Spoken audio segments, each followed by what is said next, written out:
No es un requisito de fundabilidad de la pretensión haber reclamado.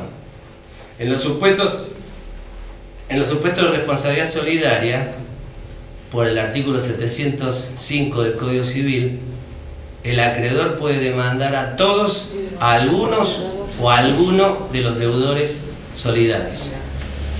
Justamente hay un plenario interesante, del cual yo quería hablar, pero bueno, ya que estamos, lo planteamos ahora. Es un plenario de la Cámara Nacional de Apelaciones del Trabajo del 3 de febrero del 2006, en el caso Ramírez María con Russo Comunicaciones y otro.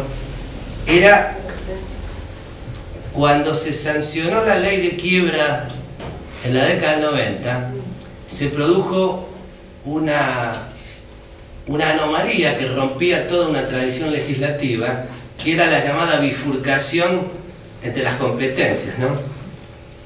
Cuando el trabajador demandaba a dos sujetos, generalmente el empleador, eran casi todos supuestos que encuadraban en el 30, ¿no?, de la ley de contrato de trabajo. El empleador generalmente quebraba. Entonces quedaba en la litis solamente el tercero, el contratista principal. Entonces, por aplicación de la anterior ley, la ley de concursos y quiebras en su redacción anterior, el trabajador tenía que ir a la sede, al juez del concurso, a verificar el crédito contra el empleador y continuar el pleito laboral contra el tercero responsable del artículo 30. Se producía una disociación en la tramitación de una misma causa, de una causa articulada a partir de las mismas pretensiones. Con lo cual se empezó a discutir si el trabajador, en esos supuestos, ya cuando advertía en el momento que se extinguía el contrato de trabajo, advertía, ya era claro que el empleador estaba quebrado.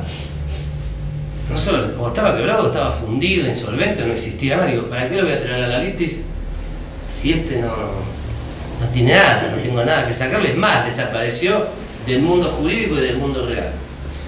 Entonces lo que se empezó a discutir en ese entonces, ya hace unos 15 años, era si el trabajador podía demandar solamente al empresario principal, al contratista principal del artículo 30. Eso generó unas discusiones tremendas que culminaron con este plenario, que es muy interesante, y la doctrina de este plenario dice que es aplicable el artículo 705 del Código Civil a la responsabilidad del artículo 30. ¿Qué dice el 705 del Código Civil? Justamente eso, que en el caso de obligaciones solidarias, el acreedor puede demandar a todos, a algunos o a algún deudor.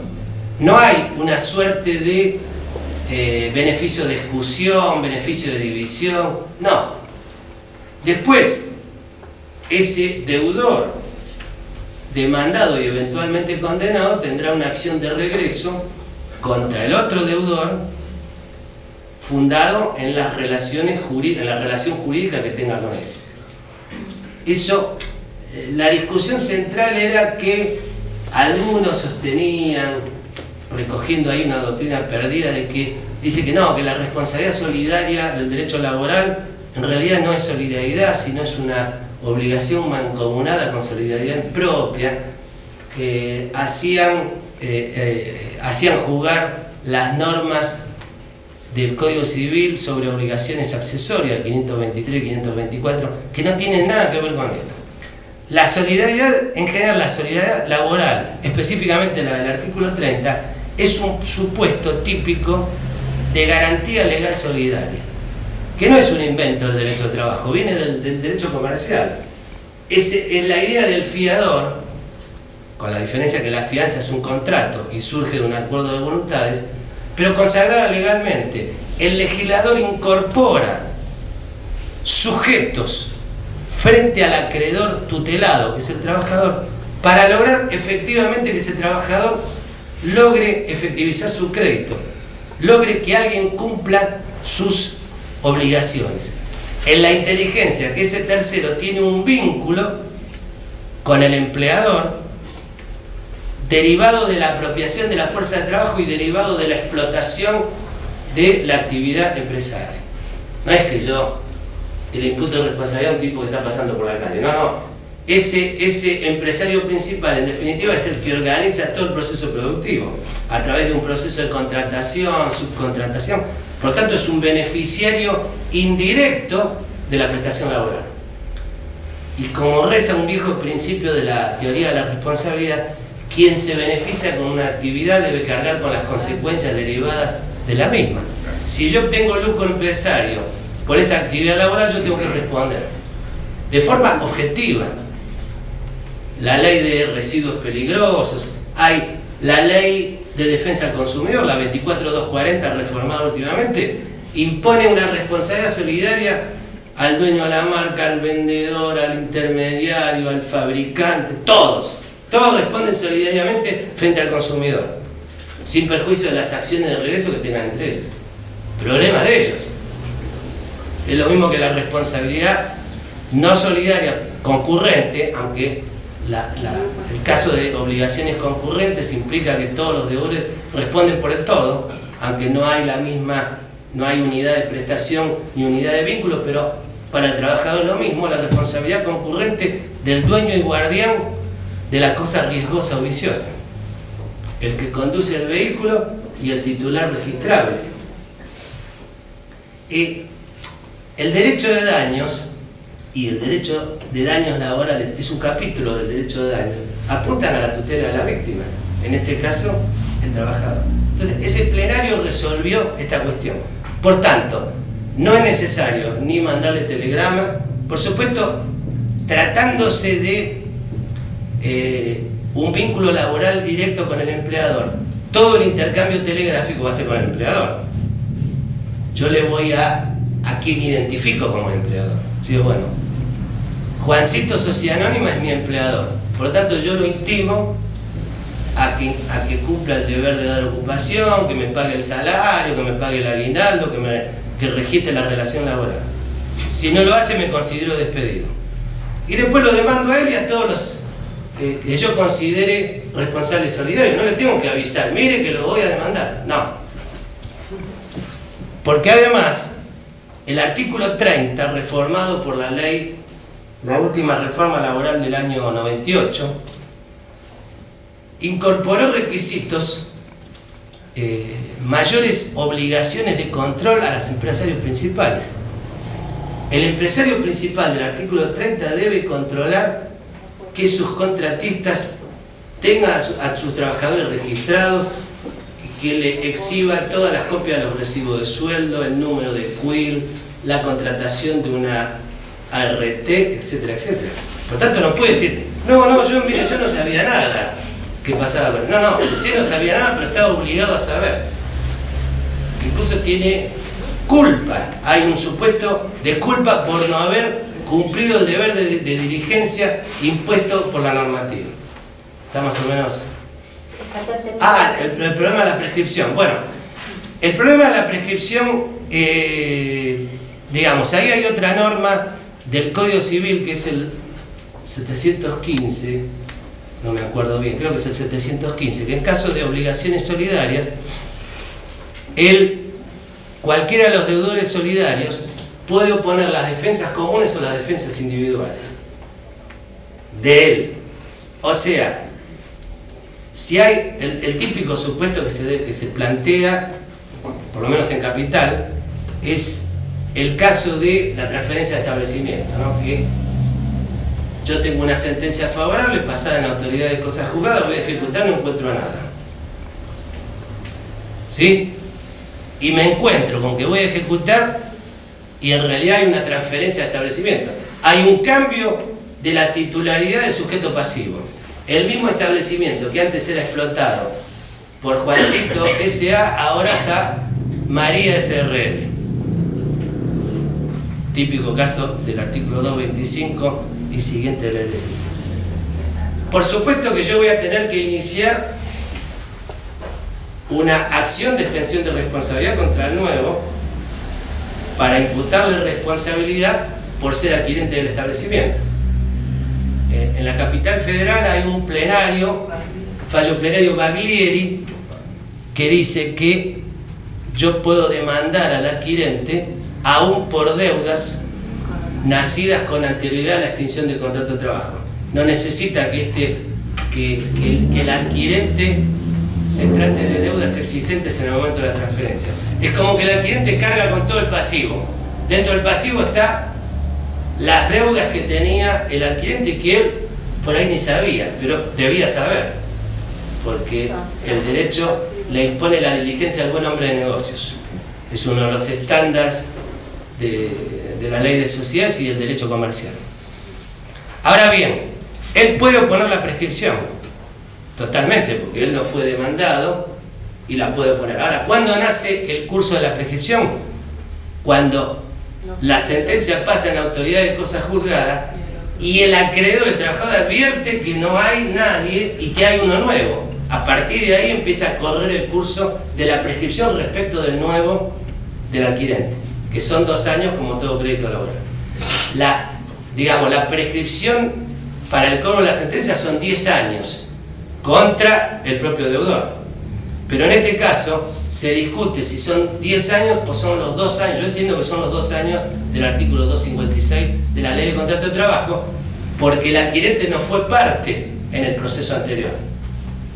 Por tanto, no se le aplica la prescripción del 4023, creo que es del Código Civil, que es la prescripción decenal para créditos nacidos de sentencias pasadas en autoridad de cosa juzgada. Y una última cosa, se discute por qué vía tramita esa extensión de responsabilidad.